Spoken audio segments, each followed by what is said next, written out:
ইহুদিরা কিভাবে মাথায় চেপেছে জানে? তারা প্রচার করেছে একটার বেশি বাচ্চা দিও না, ছোট পরিবার ভালো পরিবার। কিন্তু প্রত্যেকটা ইহুদির 8টা 9টা 10টা করে ছেলে, 5টা করে ছেলে। ইহুদিদের এটা তাদের আখলাক। তারা যে প্রোডাক্ট গুলো তৈরি করেছে একটাও প্রোডাক্ট তাদের দেশে বেচতে দেয় না। আপনারা এটা জানেন? কোকোকোলা তাদের প্রোডাক্ট, কিন্তু ইসরায়েলের লোক কোকোকোলা খায় না। কেন? কি বীজ ভরেছি সেটা তারা ছাড়া কেউ জানে না। কিন্তু আপনি খাচ্ছেন, আপনি আপনার প্রয়োজনটা কেন? আপনি নবী করিম সাল্লাল্লাহু আলাইহি সাল্লামের সুন্নাত থেকে সরে সরে ওই জন্য আপনার প্রয়োজন হচ্ছে। মানুষ সুন্নাত পালন করে খাবার। আপনি যদি সুন্নাত তরিকায় খাবার খান, আপনার থামস আপ কোকোকোলা কোন ওষুধের প্রয়োজন হবে না, সুন্নাত তরিকায়। কিন্তু আমাদের মুসলমানরা আমরা বিয়ের দাওয়াত পেলে, জলসার দাওয়াত পেলে গলা পর্যন্ত চালায়, গলা পর্যন্ত একদম এইখানে চালিয়ে যাচ্ছে। কোথায় বিয়ে করে? ফ্রি খাবার, যত পেরেছে মাংস ভাত খেয়েছে, এ বাড়িতে এসে শুয়েছে গরমের দিন ফ্যান চালিয়ে। জোহরের আযান হয়েছে, বিবি বলছে নামাজ পড়তে যাবে, পড়ে পড়বো। এইখান পর্যন্ত পড়েছে তা হারাম কর, নামাজ পড়বি চালিয়েছে এখানে পর্যন্ত। সুন্নতের খেলাফ। নবীজির সুন্নত একবার খালি রাখো, একবার খানা খাও, একবার পানি খাও। নামাজেও মন যাবে, ইবাদতও ভালো ভালো। 2 পিস মাংস খেয়ে ঢেকুর তুলছে, বলছে থামস আপ নিয়ে আইবি।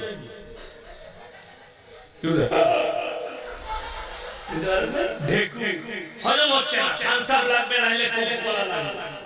তোমার দাদাকে জিজ্ঞেস করো, তোমার বাবাকে জিজ্ঞেস করো। আমাদের বাপ দাদুদের মধ্যে এমন লোক বদলে গেছে, 1 কিলো 2 কিলো মাংস খালি রান্নার সময় নুন দেখেছে। ঠিক বললাম?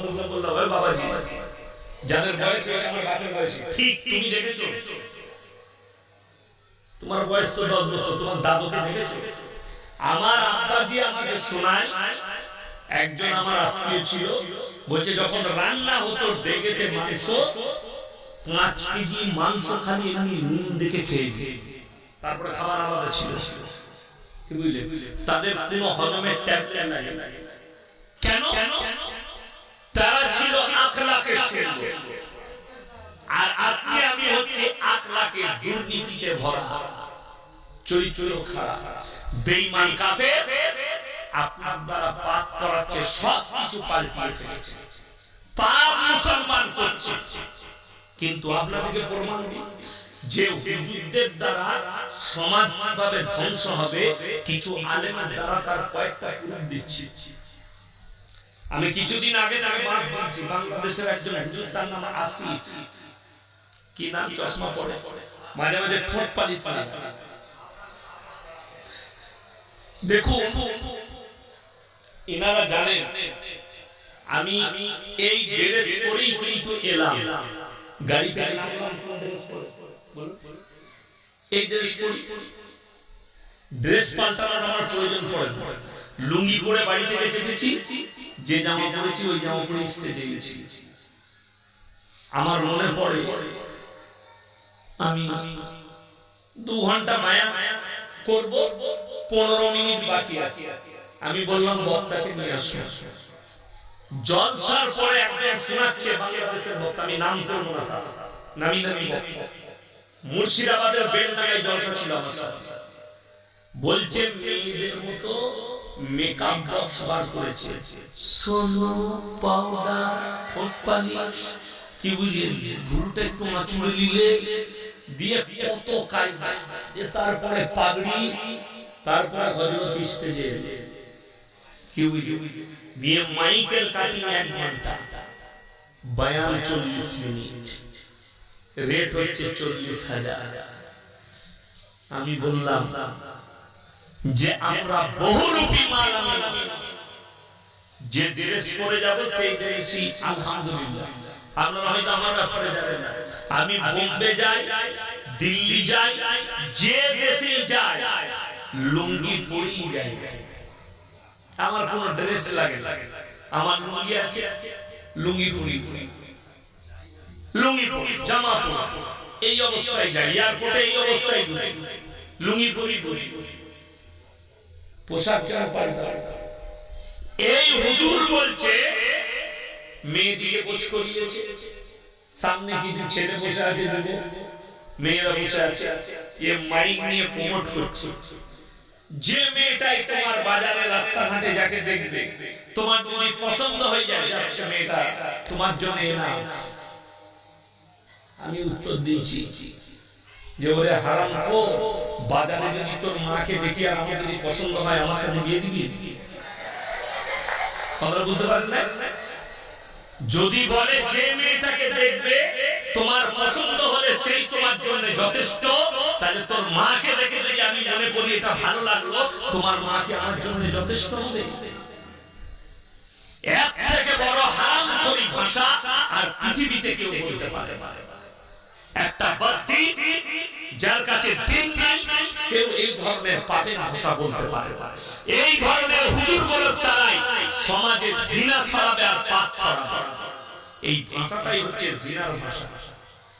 আর এক হারামখোরকে দেখলাম, নামটা মনে পড়ছে না, সে আবার নকল করে। কি বললেন? মিজানুর রহমান আজহারি নকল করছে, আসিফের নকল করছে, কি বললেন? একদম হুবহু নকল। সে দেখছি ঈদের আগে বাইরে করছে। যদি তোমার পছন্দ হয়, মনে করো গার্লফ্রেন্ডকে ঈদে গিফট দিবে, গিফট দেওয়া জায়েজ আছে। বয়ফ্রেন্ডকে গিফট দিবে, গিফট দেওয়া জায়েজ আছে। হারামখোর গার্লফ্রেন্ড আর বয়ফ্রেন্ড ভাষাটা ইসলামী শরীয়তে হারাম ভাষা, এটা আগে জানা দরকার। গার্লফ্রেন্ড আর বয়ফ্রেন্ড ভাষাটা ইসলামী শরীয়তে হারাম ভাষা।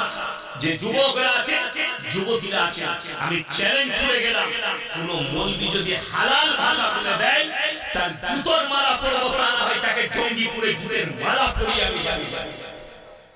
নিয়ে এসো হাদিস আর কোরআন আর স্টেজে এসো। যদি তোমার হিম্মত থাকে যে গার্লফ্রেন্ড আর বয়ফ্রেন্ড জায়েজ আছে, এই পাপগুলো কাদের কাছ থেকে ছুটে এসেছে? ইহুদি নাসারাদের কাছ থেকে ছুটে এসেছে। কোরআনে আছে গায়রিল মাগযুবি আলাইহিম ওয়ালাদ-দাল্লিন। মাগযুব মানে ইহুদি আর দাল্লিন মানে নাসারা। এই দুটো দলই পদভ্রষ্ট, আর এদের যারা অনুসারী হবে তারাও পদভ্রষ্ট হয়ে যাবে। আল্লাহ ইহুদি আর নাসারাকে পদভ্রষ্ট করবে, তুমি তার অনুসারী হচ্ছ। আপনারা কি মনে করছেন বহরমপুরে পতিতালয় আছে? কথা বলেন তাড়াতাড়ি। পতিতালয় বুঝেন না? বুঝেন না আপনারা? পতিতালয় বুঝেন না? যারা বুঝেন না তাদেরকে রং ভাষায় বলছি, যেটাকে ভদ্র নোংরা ভাষায় বেশ্যাখানা বলা হয়, ওটাকে শুদ্ধ ভাষায় পতিতালয় বলা হয়। এই পতিতালয় বহরমপুরে শুরু নয়, প্রত্যেকটা টাউনে পতিতালয় আছে। প্রত্যেকটা টাউনে, আমার বর্ধমান টাউনে আছে, আসানসোলে আছে, বহরমপুরে আছে, কলকাতায় আছে, যত বড় বড় টাউন আছে সব টাউনে পতিতালয় আছে। দেহ ব্যবসায়ী মেয়ে, তাদের আড্ডাখানা আছে যেখানে দেহের ব্যবসা চলে। বর্তমানে এই পতিতালয়ের থেকেও বড় পতিতালয়, ডেঞ্জার পতিতালয় হচ্ছে পার্কগুলো, যেগুলো সরকার পার্ক বানিয়েছে। এই পার্কগুলো হচ্ছে আরো বড় পতিতালয়।